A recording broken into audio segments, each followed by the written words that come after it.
The crack of a bullwhip split the morning air as Hannah Galloway stumbled back from the blow, her hands reflexively shielding her face.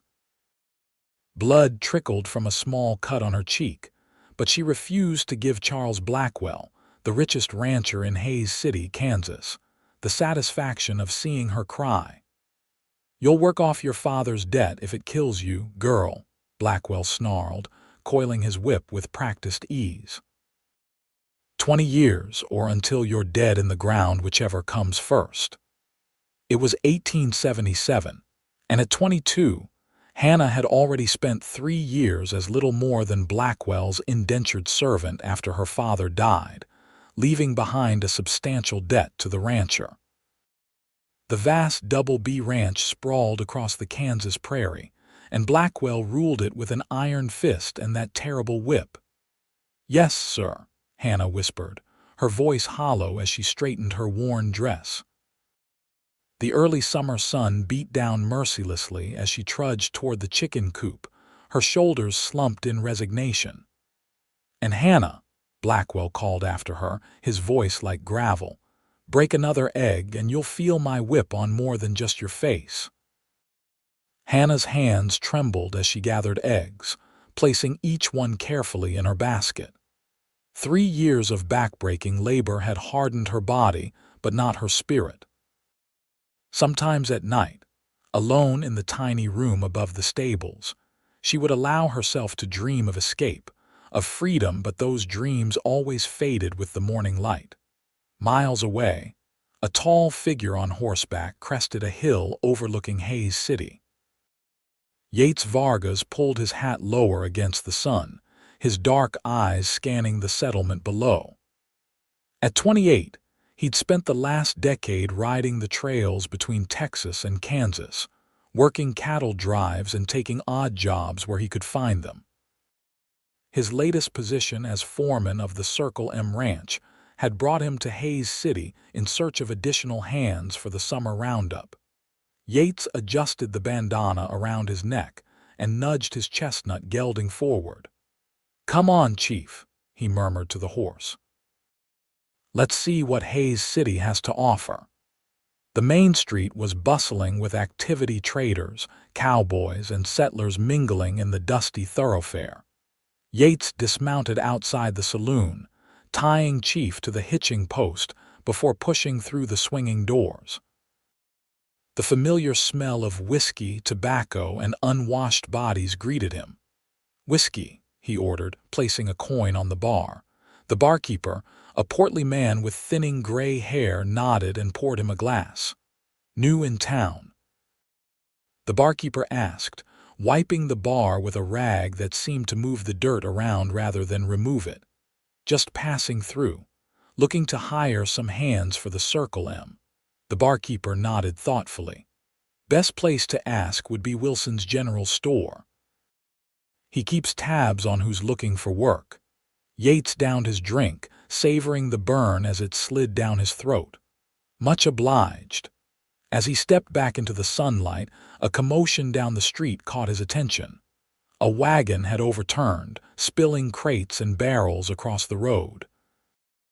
And there, in the midst of the chaos, was a young woman frantically trying to gather spilled flour while a heavy-set man loomed over her, his face purple with rage. "You worthless girl," the man bellowed, raising his hand as if to strike her. "That's coming out of your hide." Without thinking, Yates strode forward, his hand resting casually on his holstered Colt.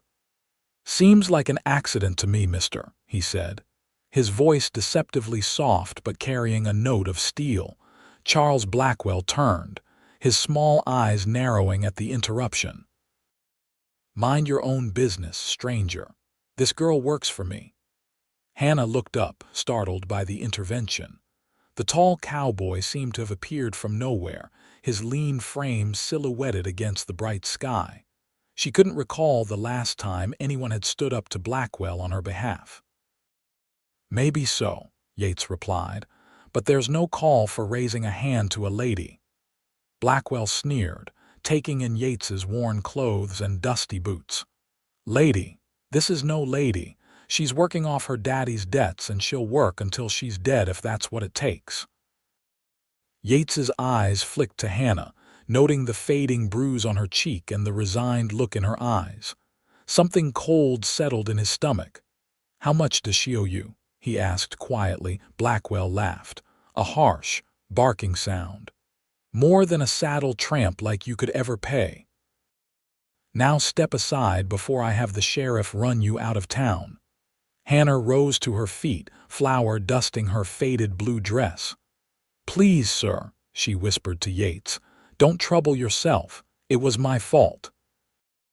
There was something in her voice, a quiet dignity despite her circumstances, that made Yates's jaw tighten. "Name your price," he insisted, staring directly at Blackwell. The rancher paused, a calculating look crossing his face. $500, he finally said with a smirk, clearly believing the sum unreachable for a working cowboy. Yates didn't hesitate. He reached into his vest pocket and withdrew a small leather pouch. "I've got 300 here. I'll get the rest by sundown." Blackwell's expression wavered between surprise and suspicion. "Why would you pay good money for a clumsy serving girl? She's working for me now," Yates stated firmly, his eyes never leaving Blackwell's face. Hannah gasped softly, her mind racing. Was this stranger truly offering to buy her debt? And if so, would she simply be trading one master for another? "Fine," Blackwell finally said, snatching the pouch from Yates's hand. "Bring the rest to my ranch before sunset and she's yours, but if you're not there—" He let the threat hang in the air before turning to Hannah. "Get this mess cleaned up and then collect your things. One way or another, you won't be sleeping at the Double B tonight." As Blackwell stormed off, Hannah stared at the tall cowboy in disbelief. "Why would you do that?" she asked, her voice barely above a whisper. Yates knelt beside her, helping to gather the spilled flour. "No one deserves to be treated that way," he said simply. "I'm Yates Vargas, new foreman at the Circle M. Hannah Galloway," she replied, unable to meet his eyes. "But sir, you don't understand. The debt, it's substantial. My father borrowed heavily before he died." "Is that why you're working for a man who beats you?" Hannah flinched at his directness. "I have nowhere else to go." Yates stood, offering her his hand. "You do now. The Circle M needs a cook, and the owner's wife has been looking for help with the house." Hannah hesitated, staring at his outstretched hand. "And if I refuse?" A small smile touched Yates's lips. "Then I'll give you the money to pay off Blackwell yourself and you can go wherever you please." For the first time in years, Hannah felt a flicker of hope. Slowly, she placed her hand in his. "Why would you help a stranger?" "Maybe I'm tired of seeing good people suffer under men like Blackwell." He helped her to her feet. "Can you cook?" A ghost of a smile crossed Hannah's face. "Better than most." "Then it's settled. Finish up here, get your things, and meet me at Wilson's store in an hour. I need to arrange for the rest of the money." As Yates walked away, Hannah stood in the middle of the street, flour-covered and confused, wondering if this stranger's kindness was real or if fate was playing a cruel joke. True to his word, Yates was waiting outside Wilson's general store when Hannah arrived, her meager possessions wrapped in a small bundle. The store owner, Jefferson Wilson, greeted her warmly, the first kind look she'd received in town for years. "Hannah," he said, nodding respectfully. "Mr. Vargas here tells me you'll be working out at the Circle M now."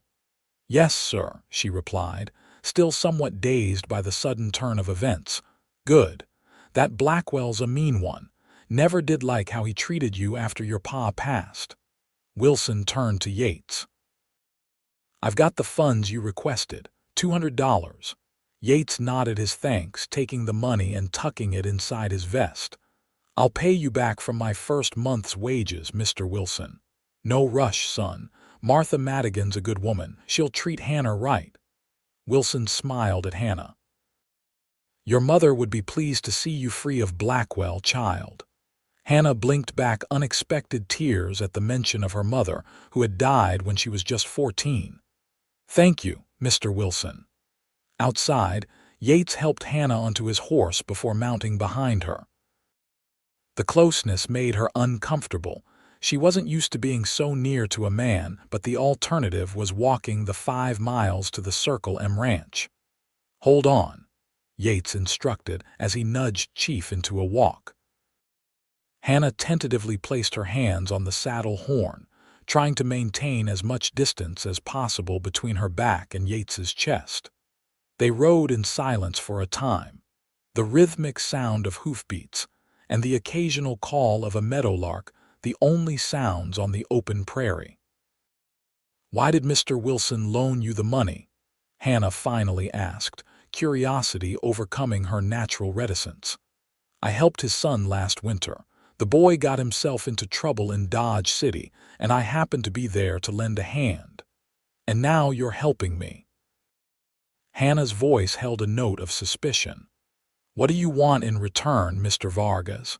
Yates sighed. Nothing you're thinking. The Circle M needs help, especially with Roundup coming.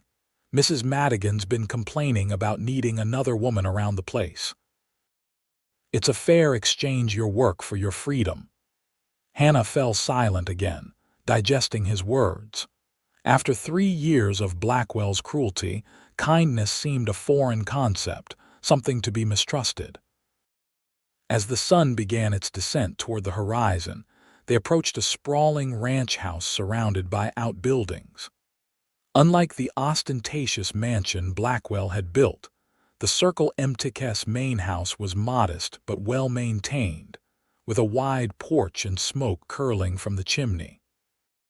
A plump, middle-aged woman emerged from the house as they rode into the yard, wiping her hands on her apron. Yates Vargas, where on earth have you been? We expected you back hours ago, she called, her tone scolding but her expression warm. Yates dismounted before helping Hannah down. Mrs. Madigan, I'd like you to meet Hannah Galloway. She'll be taking that cooking position you've been trying to fill. Martha Madigan's eyes widened as she took in Hannah's thin frame, shabby dress, and the fading bruise on her cheek. Her expression softened immediately. Oh, you poor dear. Come inside this instant, you look half-starved. She shot Yates a questioning look but didn't press for explanations in front of Hannah. I need to see Blackwell before sunset, Yates said. I'll explain everything when I return. Martha nodded, already ushering Hannah toward the house. There's stew on the stove. Eat before you go. Inside the warm kitchen, Hannah stood awkwardly, clutching her bundle. The room was nothing like the cavernous, intimidating kitchen at the Double B. This space was smaller but infinitely more inviting, with bunches of herbs hanging from the rafters and the delicious smell of beef stew filling the air. Sit down, child, Martha instructed, ladling stew into a bowl. When's the last time you had a proper meal? Hannah couldn't remember. At the Double B, she was lucky to get scraps after the main house had eaten. I don't want to impose, Mrs. Madigan. Nonsense, and call me Martha. Everyone does. She placed the bowl in front of Hannah along with a thick slice of bread. Eat while I show Yates to the stew pot. Hesitantly, Hannah picked up the spoon. The first bite nearly brought tears to her eyes. The stew was rich and flavorful, nothing like the watery gruel she'd become accustomed to. She forced herself to eat slowly, savoring each mouthful, aware that Martha was watching her with a mixture of concern and curiosity as she filled a bowl for Yates. Thank you, Hannah said softly. This is delicious. Martha smiled. Just wait until you taste my apple pie. Now, eat up while I go speak with Yates. On the porch, Martha cornered Yates as he prepared to leave. What's going on? That girl looks like she's been through hell. Yates briefly explained Hannah's situation, watching Martha's expression change from concern to outrage. That despicable man, she exclaimed. Richard and I have heard rumors about how Blackwell treats his workers, but to keep a young woman in servitude for her father's debts. She shook her head in disgust. I'm paying off her debt, Yates said. She'll work here instead. Fair wages, fair treatment. Martha studied him for a moment. This is more than just charity, isn't it? Yates shrugged uncomfortably. She needed help. I was there. Martha replied, unconvinced. Well, you'd better get going if you need to reach Blackwell by sunset. Richard will be back from the north pasture soon. I'll explain everything to him.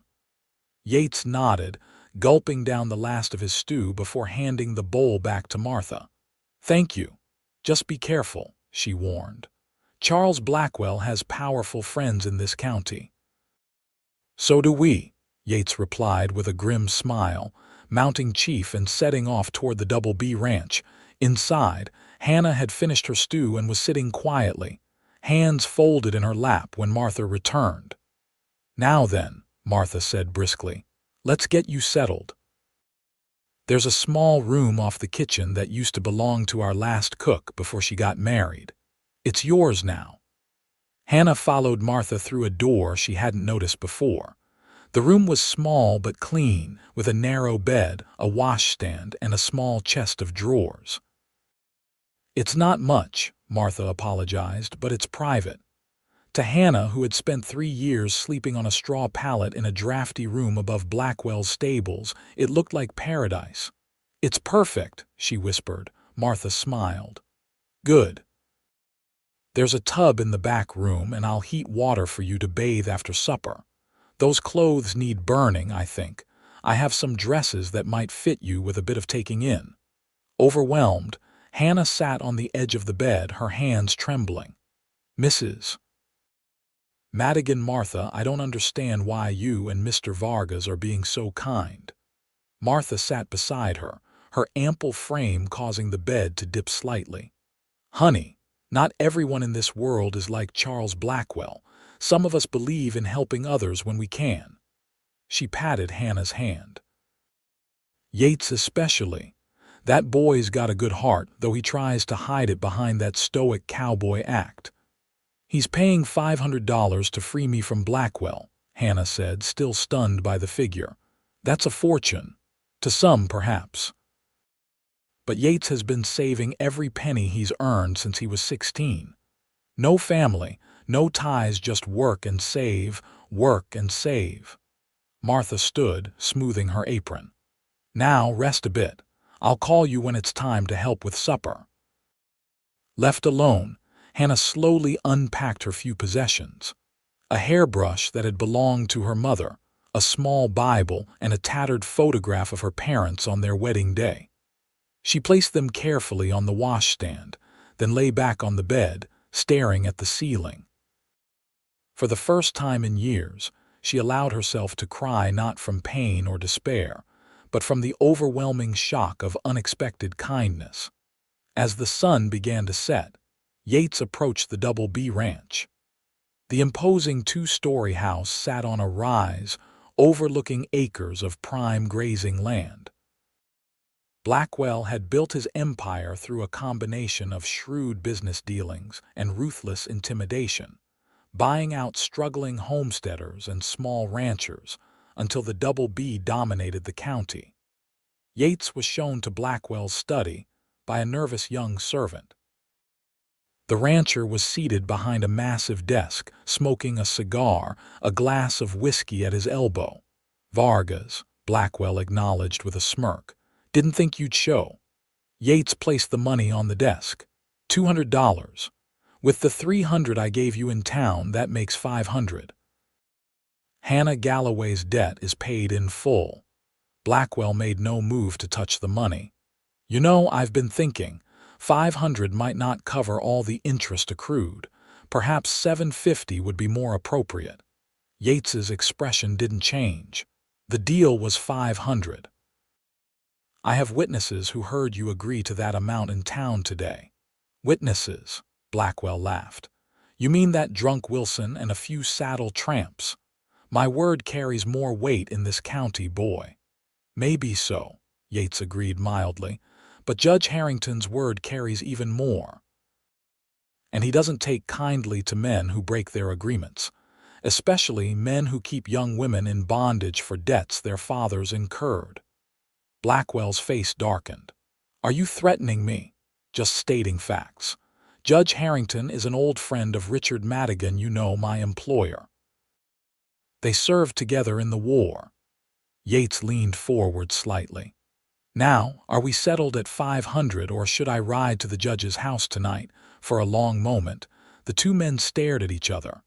Then Blackwell reached for the money, counting it slowly before tucking it into a drawer. She's not worth half this much, he muttered. Clumsy, stubborn girl. Then you got the better end of the deal, Yates replied evenly. I'll need something in writing stating that her debt is paid. Blackwell scowled but pulled out a sheet of paper, scribbling a brief note before signing it with a flourish. There. Now get off my property. Yates pocketed the document and turned to leave. She won't last a month at the Circle M, Blackwell called after him. That girl's been broken to my hand. She'll come crawling back when she realizes not all masters are as forgiving as me. Yates paused at the door. She's not a servant anymore, Blackwell. She's a free woman with paid employment. And if I ever hear you've gone near her again, our next conversation won't be nearly so civilized. The threat hung in the air as Yates left, closing the door firmly behind him. By the time Yates returned to the Circle M, night had fallen. The windows of the ranch house glowed with welcoming light, and the smell of fresh bread wafted from the kitchen. He stabled Chief and trudged wearily toward the house, the day's events catching up with him. Richard Madigan, a solidly built man in his 50s with graying hair and a weathered face, met him on the porch. Martha told me what happened in town, he said without preamble. That was a mighty expensive gesture, son. Yates shrugged. It seemed like the right thing to do. Richard studied him for a moment. Well, the girl's welcome here. Lord knows Martha's been wanting help around the place, but $500. He shook his head. That's most of what you've saved for your own spread. I'll earn it back, Yates said simply. Richard clapped him on the shoulder. Come on in. Supper's ready, and I think you'll find it was worth every penny. That girl can cook like an angel. Inside, the dining table was laden with food: roast chicken, mashed potatoes, fresh bread, and vegetables from Martha's garden. Hannah stood nervously by the stove, cleaned up and wearing one of Martha's old dresses, hastily taken in to fit her slender frame. Her hair was pulled back in a neat bun, and without the dirt and exhaustion of the road, Yates was struck by how pretty she was. Mr. Vargas, she said softly as he entered, I hope you like chicken. Yates, he corrected her, and I like anything I don't have to cook myself. A ghost of a smile touched her lips. Then you're easily pleased. Martha bustled in from the pantry carrying a jar of preserves. Ah, you're back. Sit down, everyone. The food's getting cold. As they ate, Richard and Martha kept the conversation flowing, tactfully avoiding any mention of Hannah's previous situation. They talked of ranch business, the upcoming roundup, and Martha's plans for expanding her vegetable garden. Hannah spoke little but observed everything. The easy camaraderie between the Madigans, the respect they showed Yates, and the way they included her in their conversations, it was all foreign to her after years of being treated as less than human at the Double B. Hannah, Martha said as they were finishing the meal, this chicken is perfectly cooked. Where did you learn to cook like this? Hannah hesitated. My mother taught me the basics. Then, when I was working at the Double B, the cook there, an old man named Benjamin, he showed me more. It was the only time. She trailed off, not wanting to speak of Blackwell's cruelty at the table. The only time what, dear? Martha prompted gently. The only time I felt human there, Hannah admitted quietly. Benjamin treated me like a person, not property. He died last winter, though. A moment of silence followed her words. Then Richard cleared his throat. "Well, his teaching served you well. I haven't had chicken this good since my mother's cooking." After supper, Yates pulled Hannah aside as Martha and Richard retired to the parlor. "I got this from Blackwell," he said, handing her the signed paper. "Your debt is paid in full. You're free." Hannah stared at the document, her fingers trembling slightly as she took it. "I don't know how I can ever repay you." "You don't have to," Yates assured her. "The job here is yours as long as you want it. Fair wages, 1 day off a week, and no one will ever raise a hand to you again." Tears welled in Hannah's eyes. "Why did you really help me, Mr. Yates? The truth, please." Yates hesitated, considering his words carefully. "When I was 14, my mother worked as a housekeeper for a man not unlike Blackwell. Yates's jaw tightened. He mistreated her. One night it went too far. By the time I got there, she was barely breathing.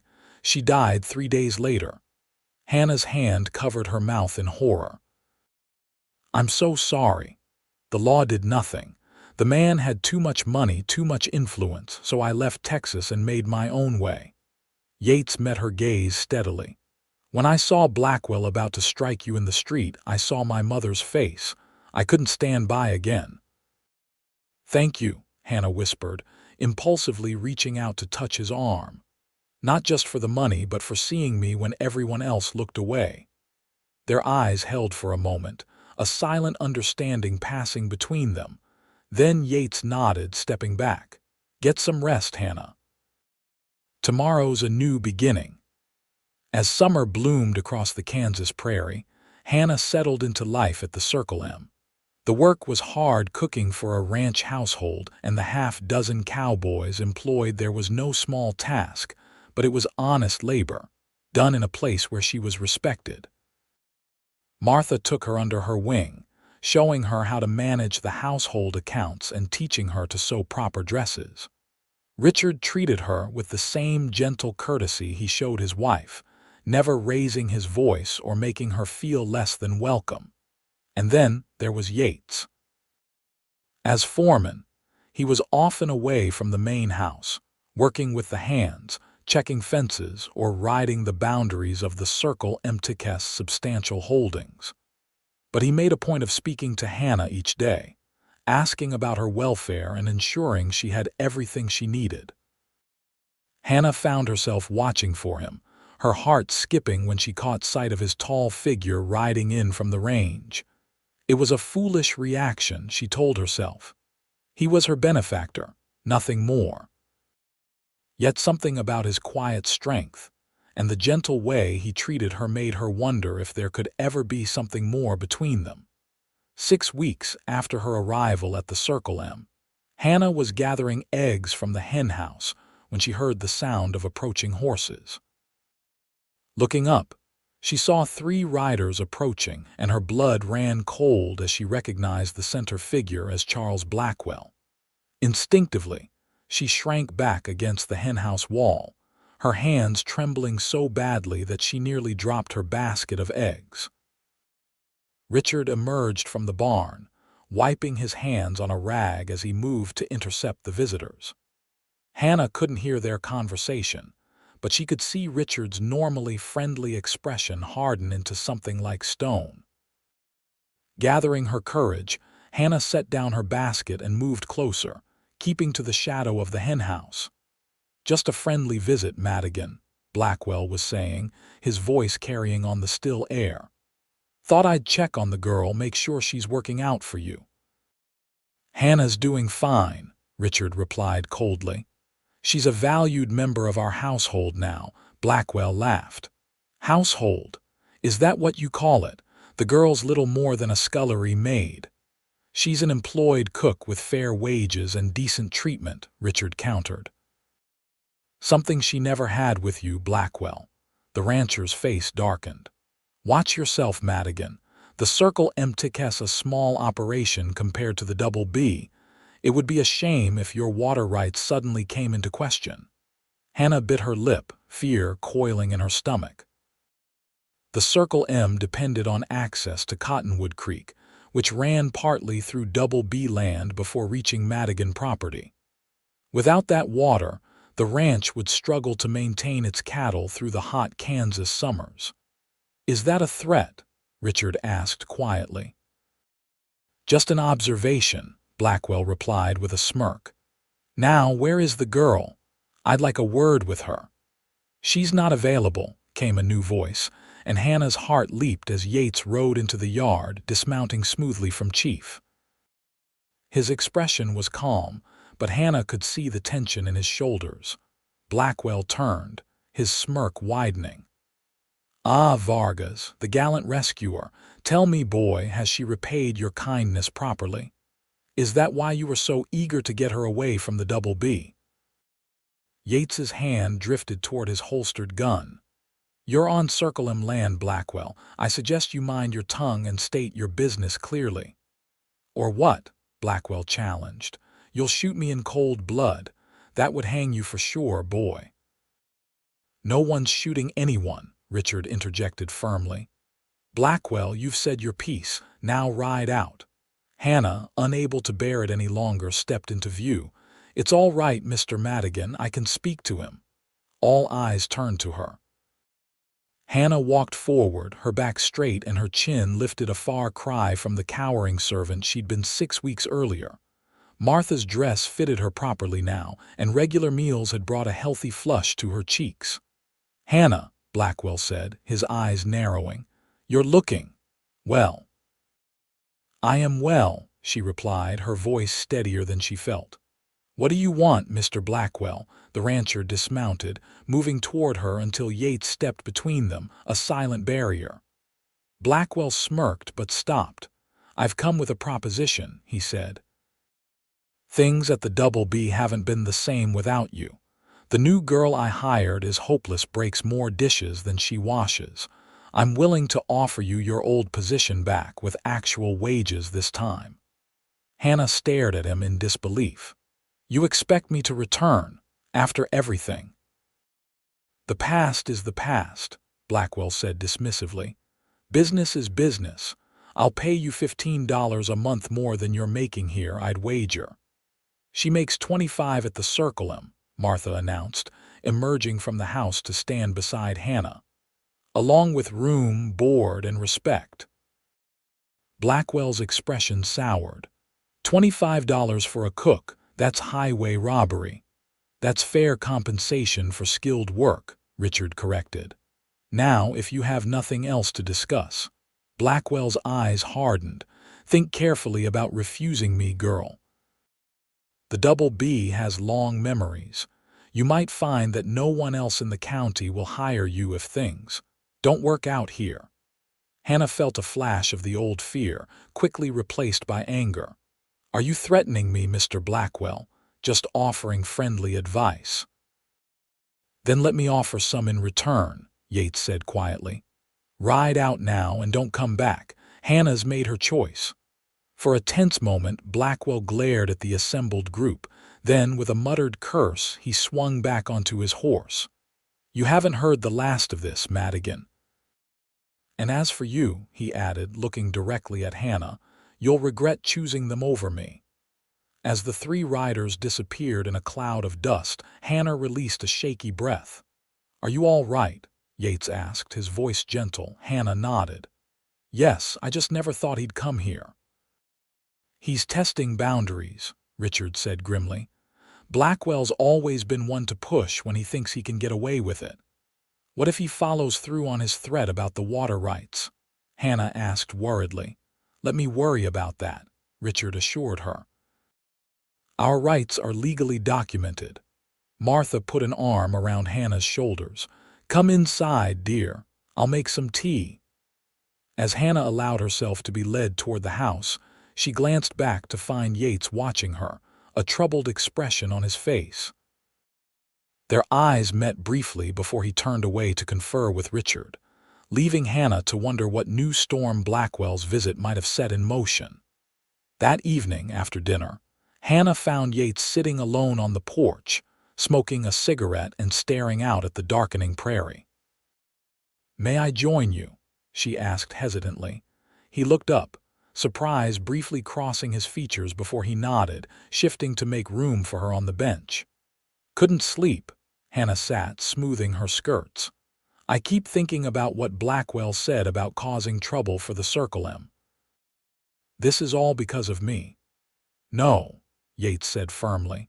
It's because Blackwell's a petty tyrant who can't stand losing control over anyone or anything. You're not responsible for his actions.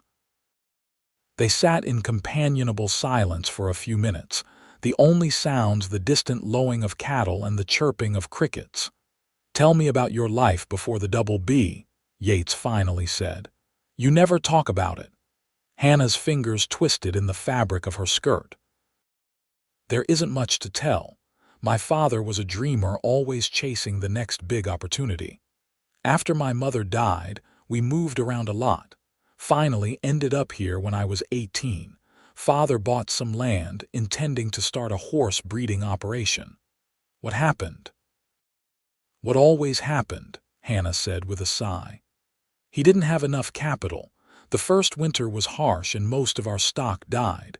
He borrowed from Blackwell to keep going, then borrowed more when the next venture failed. And then he died, Yates finished quietly. Hannah nodded. Pneumonia. He was gone in less than a week. Blackwell showed up at the funeral with the debt papers, saying I could work it off or he'd take our land. I didn't have a choice. There's always a choice, Yates said, his voice hardening. What Blackwell did was barely legal, if at all. I was alone, scared, and had nowhere else to go, Hannah explained. By the time I realized what kind of man he was, it was too late. He'd sold our land and claimed the debt still wasn't paid. Yates flicked his cigarette into the darkness. And no one in town helped, Hannah gave a bitter laugh. Blackwell owns half the businesses in Hayes City. The other half are too afraid of him to cross him. You and the Madigans are the first people who have shown me kindness since my father died. That changes now, Yates promised. You have people who care about you, Hannah.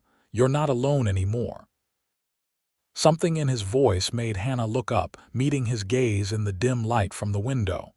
There was an intensity there that made her breath catch. Yates, she began, uncertain what she wanted to say. He leaned slightly closer. Yes.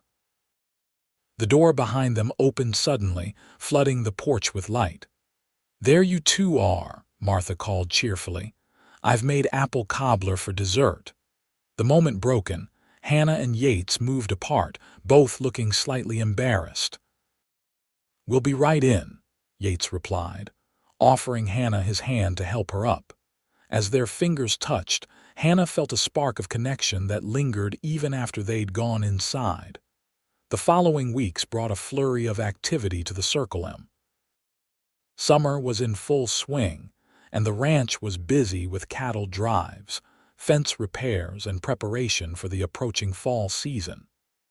Hannah threw herself into her work, finding satisfaction in feeding the hungry ranch hands and keeping the house in order. Blackwell didn't return, but rumors reached them that he was stirring up trouble in town, speaking against the Circle M to anyone who would listen and hinting at water rights disputes to come. Let him talk, Richard said dismissively when Martha reported the gossip. Our legal rights are sound.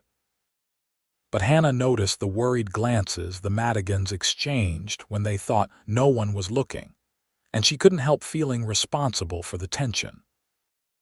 One scorching August afternoon, Hannah was hanging laundry on the line when she spotted Yates riding hard toward the house, dust billowing behind him. Fire, he shouted as he dismounted. South pastures burning. The word galvanized the ranch into action. Cowboys dropped their tasks and mounted up. Richard issued rapid instructions, and Martha began filling water buckets. How bad? Richard demanded as he checked his saddle. Bad and spreading fast, Yates replied grimly. Winds pushing it straight toward the creek. Hannah felt her stomach drop. The south pasture contained some of the Circle M's best grazing land, and beyond it lay Cottonwood Creek, their primary water source. I'll come too, she said decisively, already untying her apron. No, Yates objected. It's too dangerous. You need every hand, Hannah insisted. I'm stronger than I look, and I know how to fight fire. We had wildfires near our land before Blackwell. Richard hesitated, then nodded. Martha, can you manage here alone?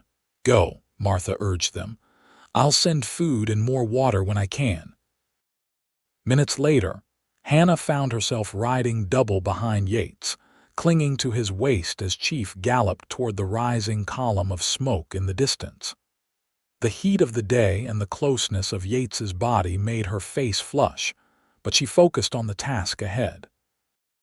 When they crested the final hill, the sight that greeted them stole Hannah's breath. A wall of flame was devouring the dry grass of the south pasture, smoke billowing skyward. Ranch hands were already there, some using wet blankets to beat at the edges of the fire, others digging fire breaks with shovels. Yates helped Hannah dismount, then turned to Richard. It's moving too fast. We need to start a backfire or we'll lose everything to the creek. Richard nodded grimly. Do it. Take Tomas and Jackson. As Yates moved off with two of the hands, Richard handed Hannah a shovel. Stay on the eastern edge, it's the least active. Dig a trench at least a foot wide. The fire can't jump what it can't reach.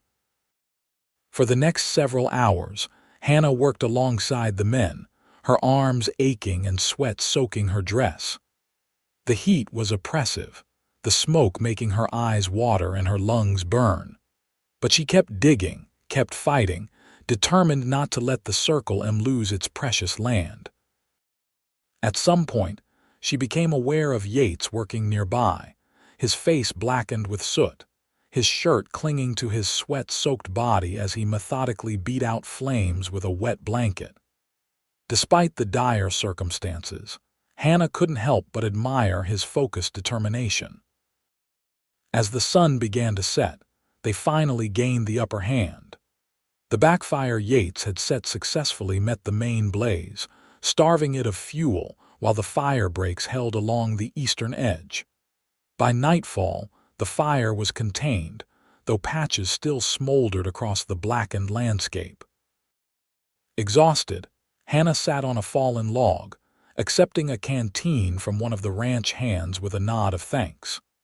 The south pasture was a charred wasteland, but they'd managed to save the creek and the grazing land beyond it. Yates dropped down beside her, his breathing still labored from exertion. You're one hell of a worker, Hannah Galloway. Despite her exhaustion, Hannah smiled. Told you I was stronger than I looked. Yates took a long drink from his own canteen before speaking again. Fire didn't start on its own. Tomas found where it began, someone deliberately set it. Hannah's smile faded. Blackwell can't prove it, Yates said with a shrug, but the timing's suspicious. Hottest part of the summer, wind blowing directly toward our water source. I'm sorry, Hannah whispered. This is because of me. Stop that, Yates said firmly, turning to face her. None of this is your fault. Blackwell's been trying to push the Circle M out for years, long before you came along. He wants this land, plain and simple. Richard approached, interrupting their conversation. We've done what we can for tonight, left some men to watch for flare-ups. The rest of us should head back. The ride back to the ranch house was silent, everyone too tired for conversation. Martha was waiting with food and clean water, exclaiming in dismay at their soot-covered appearance. Baths for everyone, she ordered. You all smell like a burnt cookhouse. Later, clean but still aching, Hannah sat at the kitchen table nursing a cup of coffee. The house was quiet, the men having eaten quickly before collapsing into their beds. Martha sat across from her, her normally cheerful face serious. Richard thinks Blackwell set the fire. Hannah nodded. Yates said the same. That man won't stop until he gets what he wants, Martha said grimly. And right now, what he wants seems to be hurting the Circle M and getting you back. Hannah's hands tightened around her cup. I won't go back, not ever. No one's suggesting you should, Martha assured her.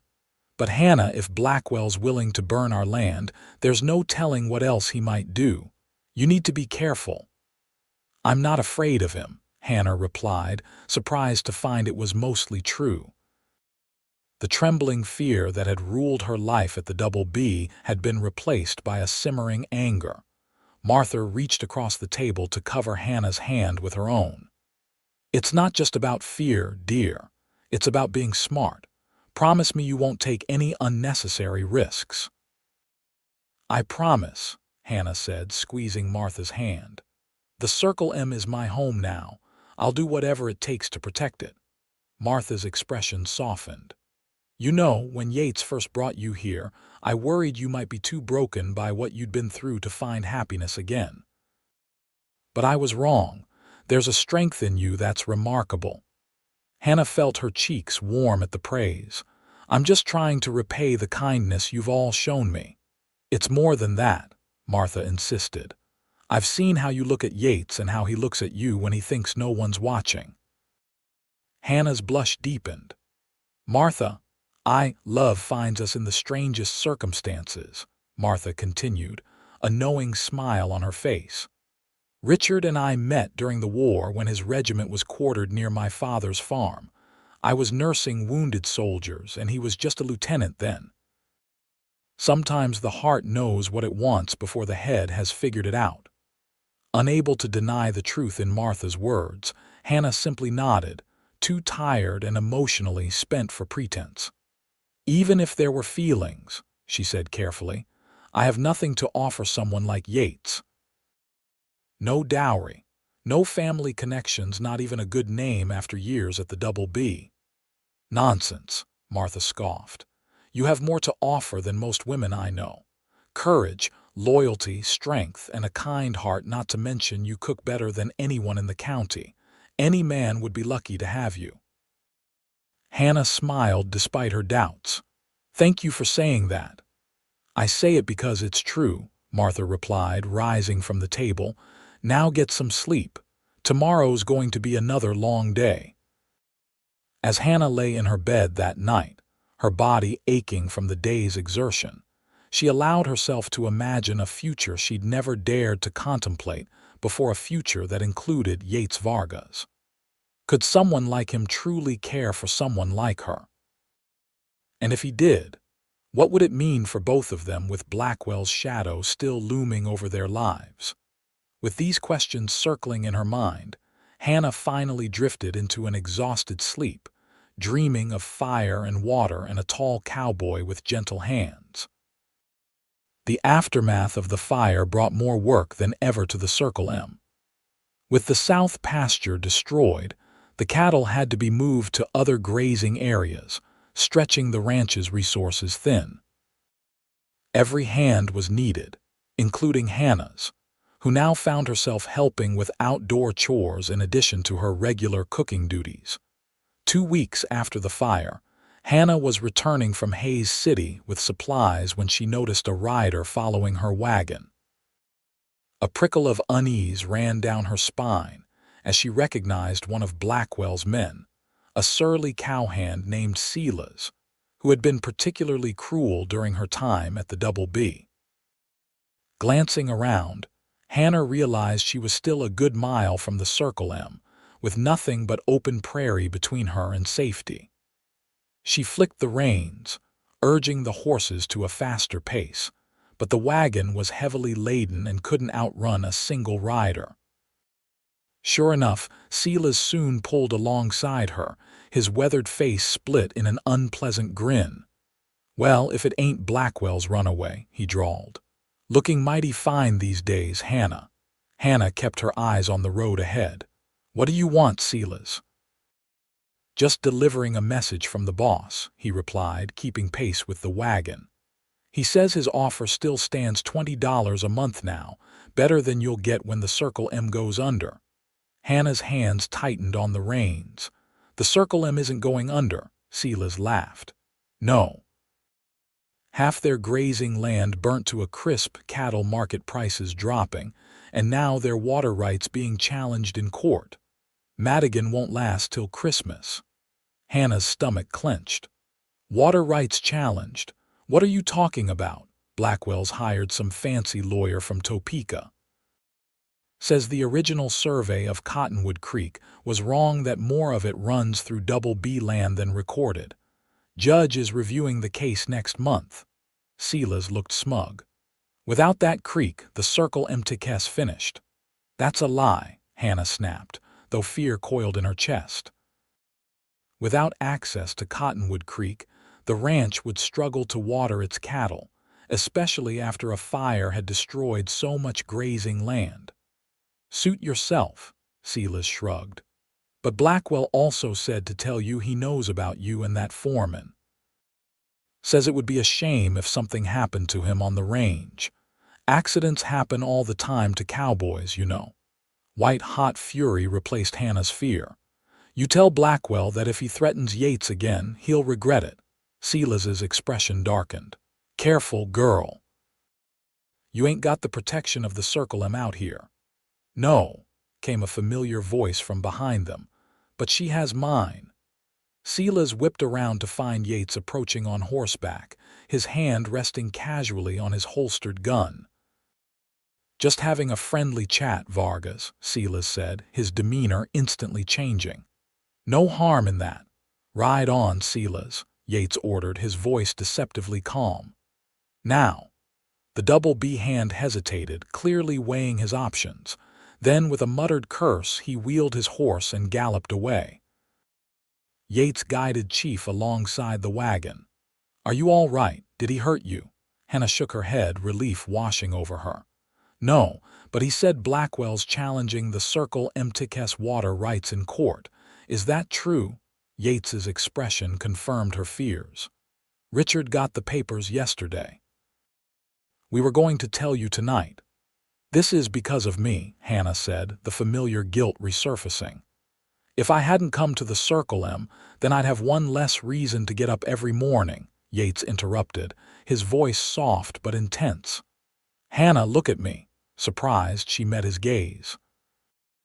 Blackwell's had his eye on the Circle M for years. This isn't about you, it's about land and power. That's all that matters to men like him. Hannah wasn't entirely convinced, but she nodded. What will happen with the water rights? We'll fight it, Yates said firmly. Richard's already contacted a lawyer in Kansas City. The original survey is legally binding. Blackwell's just trying to tie us up in court and drain our resources. They rode in silence for a few minutes, the Circle M buildings appearing on the horizon. Silas also mentioned. Us, Hannah finally said, her cheeks warming. He said Blackwell knows about, well, that there might be something between us. Yates's expression hardened. And that matters. Why, he threatened you, Hannah admitted. Said accidents happen to cowboys all the time. Yates snorted. I've been looking after myself for a long time, Hannah. Blackwell doesn't scare me. Well, he scares me, Hannah confessed. Not for myself, I'd rather die than go back to the Double B, but for you, for the Madigans, for the Circle M. I couldn't bear it if something happened to any of you because of me. Yates guided his horse closer to the wagon, reaching out to cover her hand with his. Nothing's going to happen. We take care of our own at the Circle M, and you're one of us now.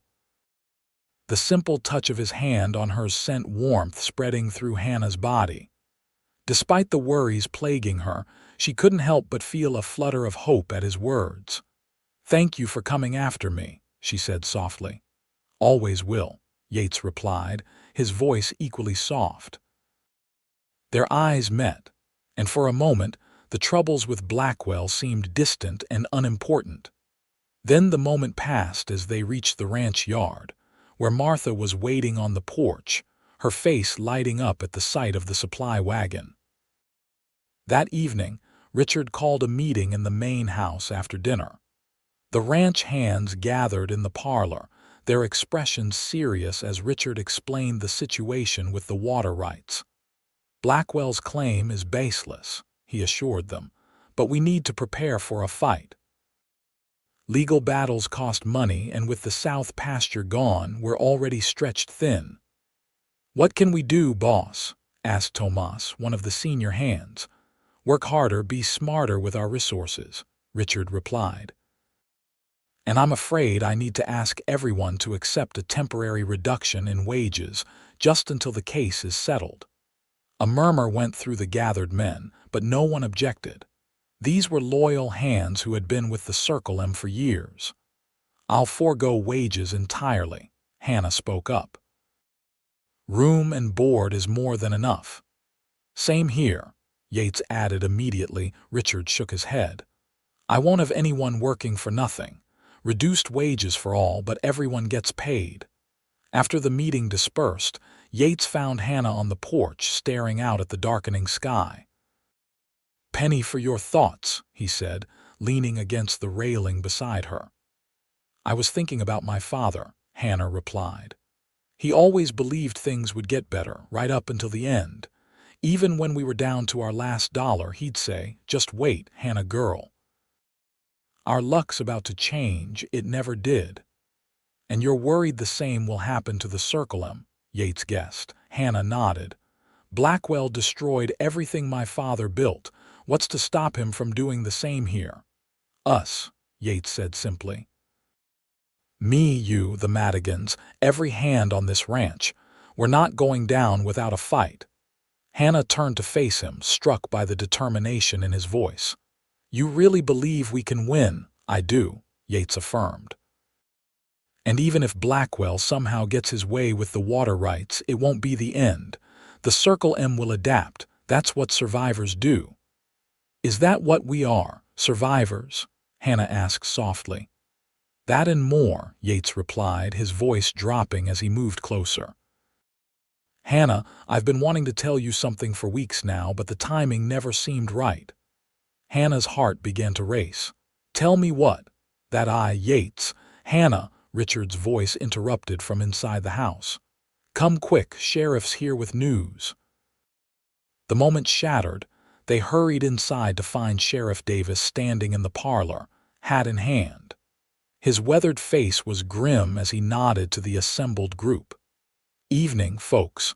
Afraid I've got bad news. Charles Blackwell was found dead at the Double B this afternoon. Shot through the heart in his study." A stunned silence fell over the room. "When?" Richard finally asked. "Sometime last night, near as the doc can figure," Sheriff Davis replied. "His housekeeper found him this morning when she brought his breakfast. Any suspects?" Yates asked, his voice carefully neutral. The sheriff's eyes narrowed slightly. "That's why I'm here, Vargas. Word around town is that you and Blackwell had words recently. Something about Miss Galloway here." Hannah felt the blood drain from her face. "Yates was here all night," she said quickly. "We all were. There was a poker game after dinner. All the hands can verify it." Sheriff Davis nodded slowly. "So I'm told, but I'll need statements from everyone just to be official-like.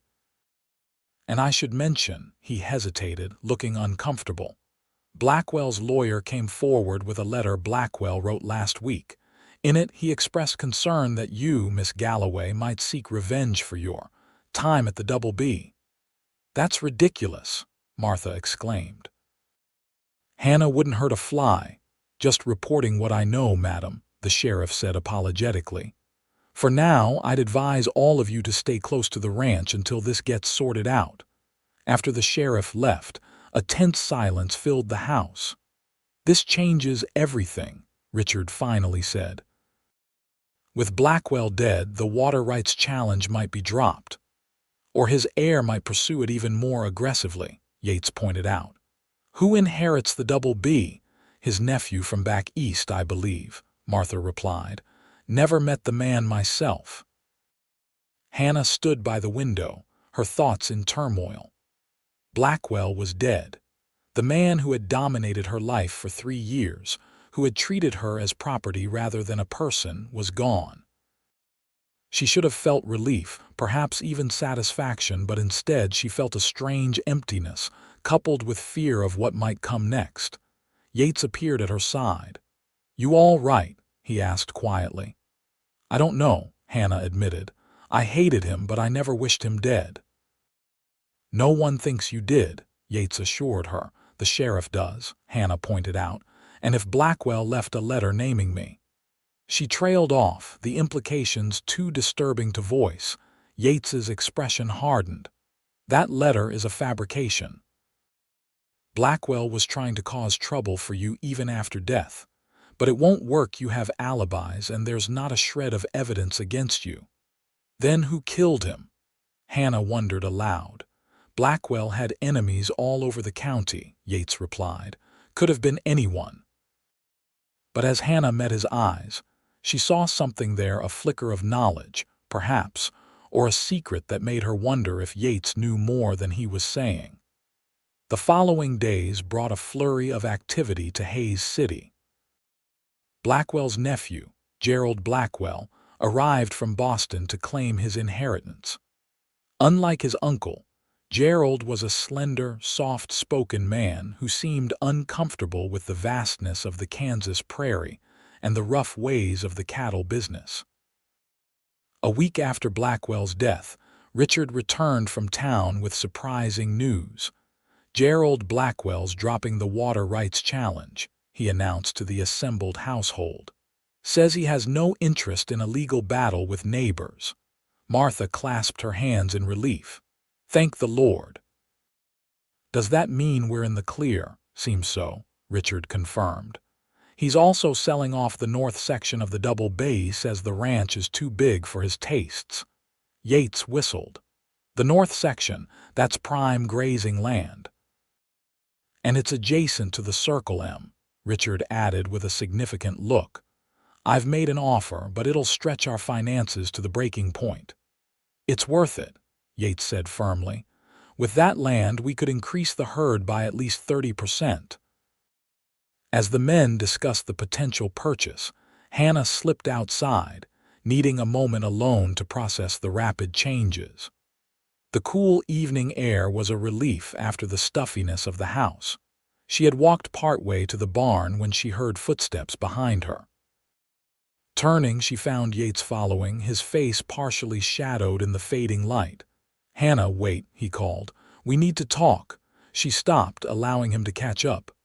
About the north section, about us, Yates corrected, and about Blackwell. Hannah's heart skipped a beat. What about Blackwell? Yates took a deep breath. The night he died, I wasn't here. Hannah stared at him, confusion giving way to dawning comprehension. But everyone said the poker game the men covered for me, Yates explained quietly. I rode out after you were asleep. Needed to think, clear my head. I ended up near the Double B.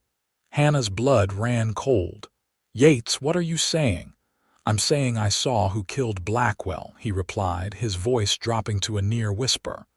It was Silas, his own man. Relief flooded through Hannah, followed immediately by confusion. Silas? But why? Money, I think. I watched from the tree line as he left Blackwell's study, stuffing something into his saddlebags. Next morning, news comes that Blackwell's been shot and his safe emptied. Did you tell the sheriff? Yates shook his head. And say what? That I happened to be lurking near the Double B in the middle of the night. That would only make me a suspect. Besides, Silas has disappeared, probably halfway to Mexico by now with Blackwell's money. Hannah processed this information slowly. So Blackwell's death had nothing to do with us or the water rights. It was just robbery. Seems that way, Yates agreed. But Hannah, there's something else I need to tell you, something more important. The serious tone of his voice made Hannah's pulse quicken. What is it? Yates took her hands in his calloused fingers warm against her skin. I've been saving for my own ranch for years. With the opportunity to buy part of the Double B land, Richards offered me a partnership in the Circle M instead. I'd put my savings toward the purchase, become part owner. That's wonderful, Hannah said sincerely. You deserve it after all your hard work. There's more, Yates continued, his grip on her hands tightening slightly. I don't want to be just a partner in the ranch. I want a partner in life. Hannah's breath caught in her throat. Yates? "I love you, Hannah Galloway," he said simply. "Have almost since the day I saw you in the street, standing up to Blackwell despite everything he'd done to you. You're the strongest, bravest woman I've ever known, and if you'll have me, I want to spend the rest of my life with you." Tears welled in Hannah's eyes, emotions too powerful for words flooding through her.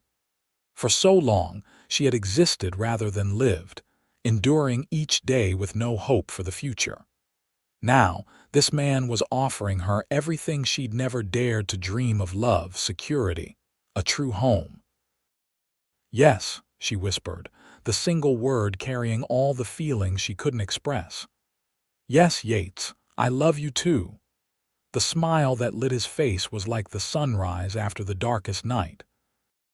Gently, he pulled her closer, one hand coming up to cup her cheek as he lowered his lips to hers in a kiss that promised a lifetime of tomorrows.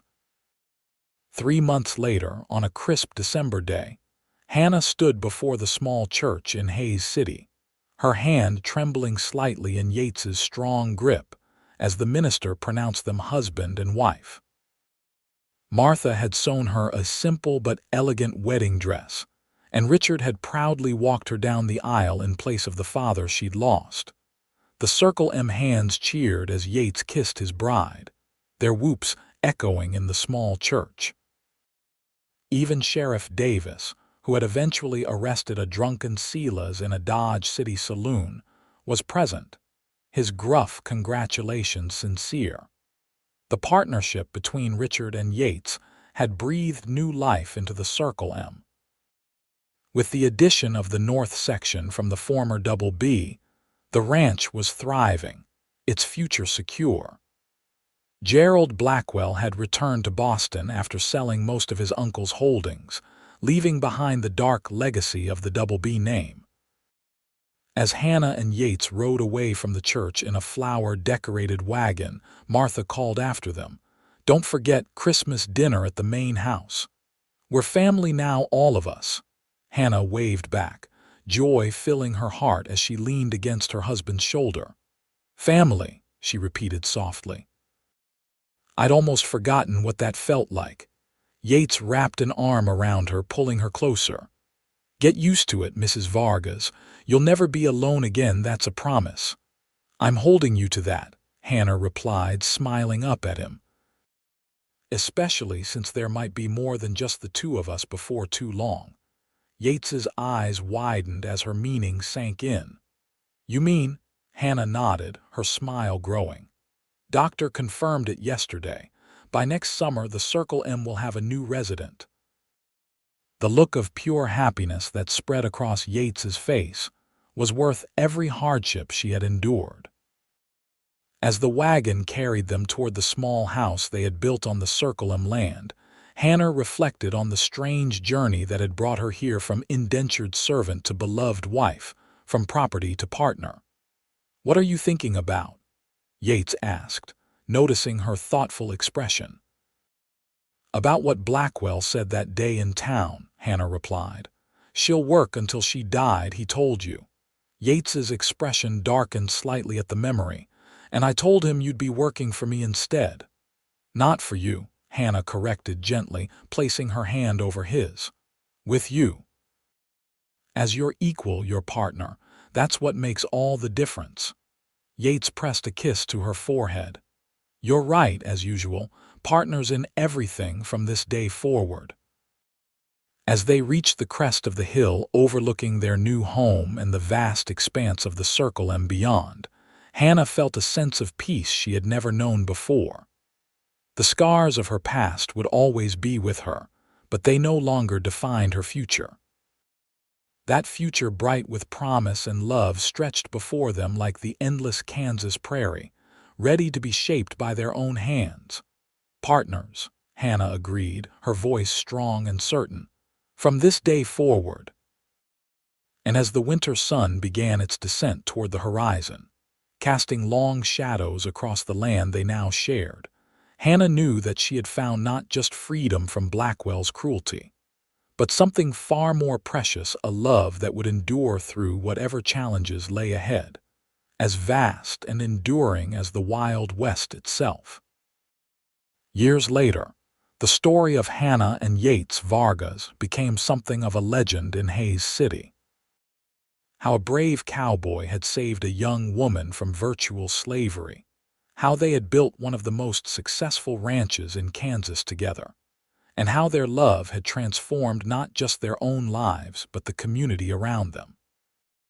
Their first child, a son they named Benjamin Richard Vargas after the cook who had shown Hannah kindness at the Double B and the man who had given them both a chance at the Circle M, arrived the following summer.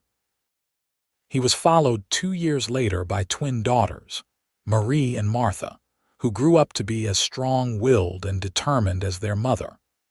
The Circle M expanded under the joint leadership of Richard Madigan and Yates Vargas, eventually becoming one of the most prosperous ranches in the state. Hannah's cooking became famous throughout the county, and the annual Christmas feast at the Circle M was an event no one wanted to miss. Martha often remarked that the day Yates brought Hannah to the ranch was the day their family truly became complete. And Hannah, watching her children play in the same fields where she had once known only hardship and fear, would silently thank the twist of fate that had brought Yates Vargas to Hays City on that fateful summer day when a rancher had claimed she'd work until she died, and a cowboy had declared she'd work for him instead. In the end, she had done neither. She had worked alongside the man she loved, building a life that was richer and more fulfilling than anything she could have imagined during those dark days at the Double B. And in that life, Hannah found not just happiness, but the deep-seated knowledge that she was exactly where she was meant to be, home,